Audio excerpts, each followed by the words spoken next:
Let's it talk is. about how you got those first few jobs, and then Boy.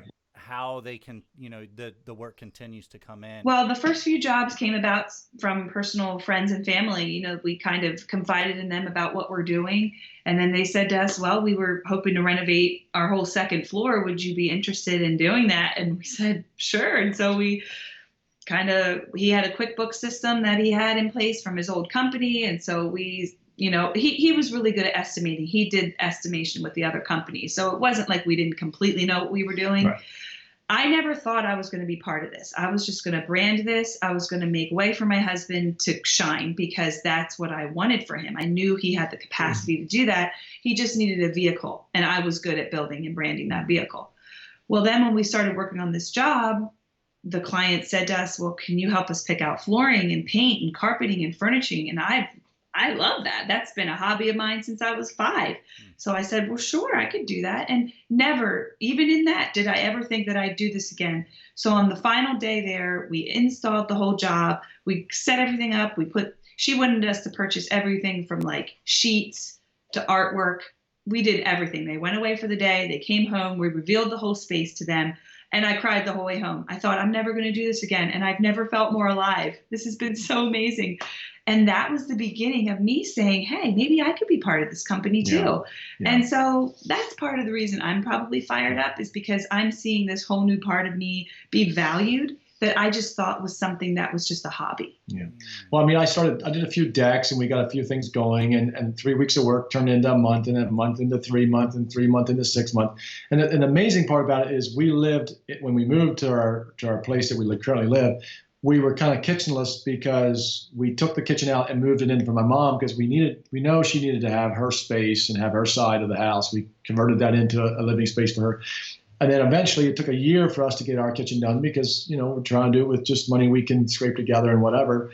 We didn't have lines of credits or things like that, in place, so we just scratched it together, and we bought a kitchen off of Craigslist and refinished it and whatever. And it turned out beautiful. We ended up selling about 3 to 4 renovations. Some of them were whole home renovations through that kitchen. Yeah. It's just So extraordinary. I was kitchenless for a year with 4 kids. So with God, all things are possible. So, I mean, that's part of the story. But I think, that people saw what we did and they're like, well, can you do this for us? And at that point, I think they wanted us because we paid attention to detail, and they knew they're going to get the best bang for their buck because we're going to give them everything. Yeah. And in fact, because that's what happens with a lot of big companies is a big company comes in and you have 5 different people showing up different times of the day doing different things. You don't know who's going to be at your door. It's a trust level, And so they felt like if they get us, they're going to get individual attention and not from 5 different people. It's going to be us. And it's still to that day, it's still that way.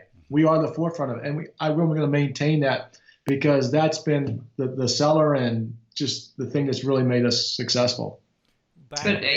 Back then, were you doing social media posting on a regular basis of like your work in progress or? Oh, yeah.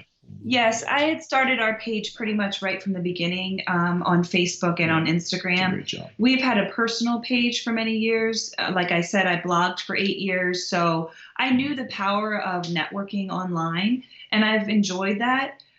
So it wasn't necessarily through social media that our first few jobs came from, but it gave us great content in order to continue to grow our company. And now with Instagram, you can share live stories. Yeah. So I'm often out on we run anywhere from 3 to 4 projects at once. So I go out there and I'm showing everybody what we're doing.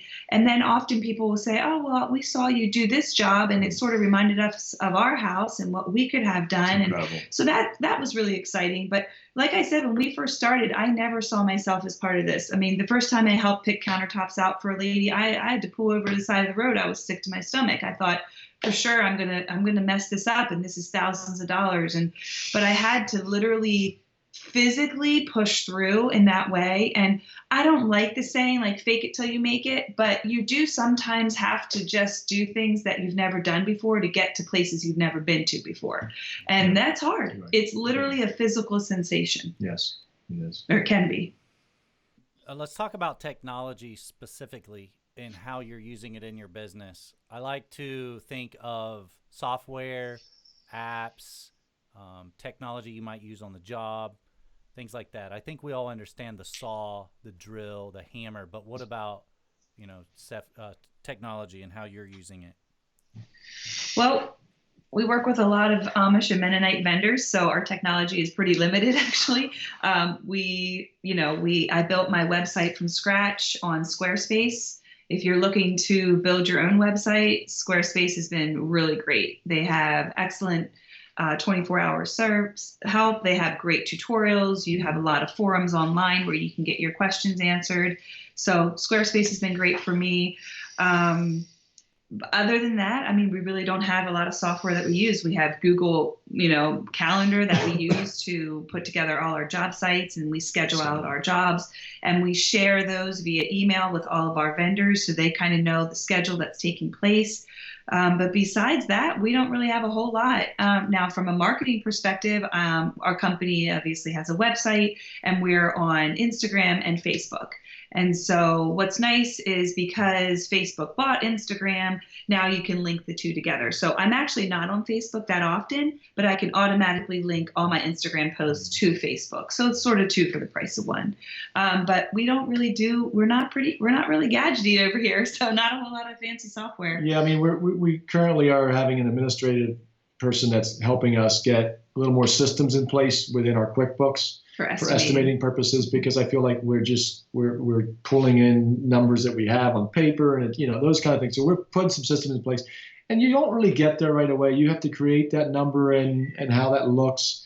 Each person kind of has to wrestle with that in a sense, because it's very different for every company. For us, I think we had to figure out those numbers a little bit, put it down, and create a system now. And I think we're going to get there. It's going to get much easier. Where she can do more, like right now, I kind of help out with some of the numbers at some point. She eventually can probably just almost do it on her own, just click into it and it's done. And that's what we're really working on hard, because it's very necessary with the volume of sales that we've got coming in. Yeah, we didn't expect to grow this fast. No, we didn't. So it's a blessing and a curse. Like growing bigger, quicker isn't always the answer. Sometimes slow is fast. So if you're just starting out, maybe just be encouraged by that. But yeah, we grew really quick, and we are growing really quick. I mean, our sales were almost $1 million this year. So that's like a lot of sales. Mm-hmm. It's a lot of jobs to get completed. It sounds really cool, but it's a lot. It's a lot of work. It's a lot of work. And so it's just been him and I doing all that. And so there comes a point where we have to realize we obviously need some more processes in line and in place to help us do a better job. I think sometimes we let our clients down a little bit because we were trying to do it all ourselves, and they've been very gracious with us, but we just want to keep getting better too.